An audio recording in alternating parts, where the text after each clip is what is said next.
Good morning, world. I got a column a little too long for one of my podcasts, so here's a little more Boomer Power Radio coming at you called Don't Take My Word for It, Ask George.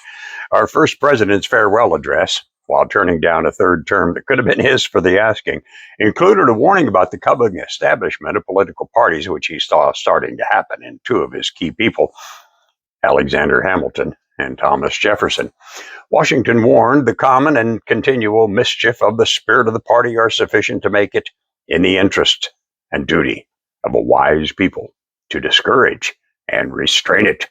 He explained the alternate domination of one faction over another, sharpened by the spirit of revenge natural to party dissension, which in different ages and countries has perpetrated the most horrid enormities, is itself a frightful despotism. Now, that quote is most often by historians, sadly to say, shortened to say, the alternate domination of one faction over another, sharpened by the spirit of revenge, is itself a frightful despotism. Now, if you run across that edited version, please know it is incomplete and not serving you well. Washington elaborated, it serves always to distract the public councils and enfeeble the public administration.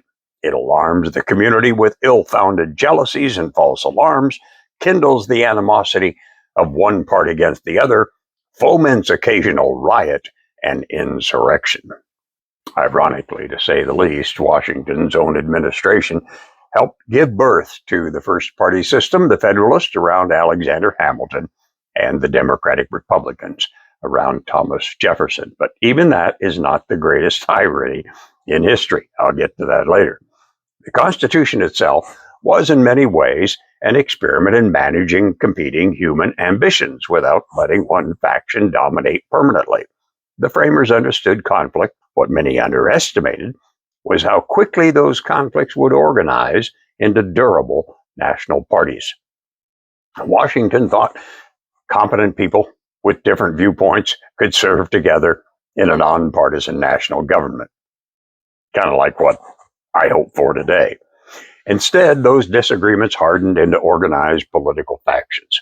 And by 1796, when Washington finally gave up the presidency, he had watched the country begin splitting into hostile political camps. James Madison wrestled with this in his Federalist Number 10.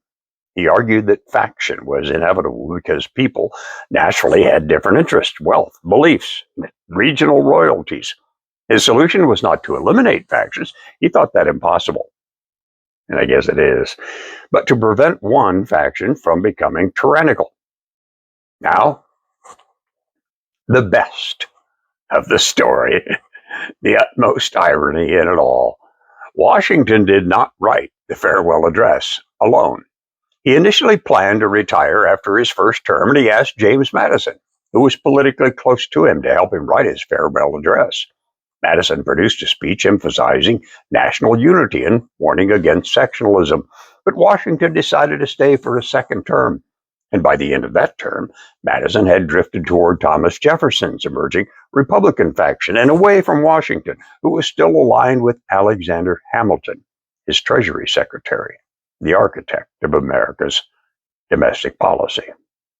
So, when Washington finally decided to retire after his second term, he turned instead to Alexander Hamilton to write his farewell address. Hamilton took Washington's notes, used portions of Madison's earlier draft, heavily revised and expanded the speech, sharpened much of the language, and helped produce the final version published in September of 1796, the famous version that may be the most oft-quoted speech in American history. So, in perhaps one of the greatest ironies in American history, two of our founders, heavily involved in starting America's first political parties, helped craft George Washington's famous warning against them. And now, you know the best of the story. Or do you?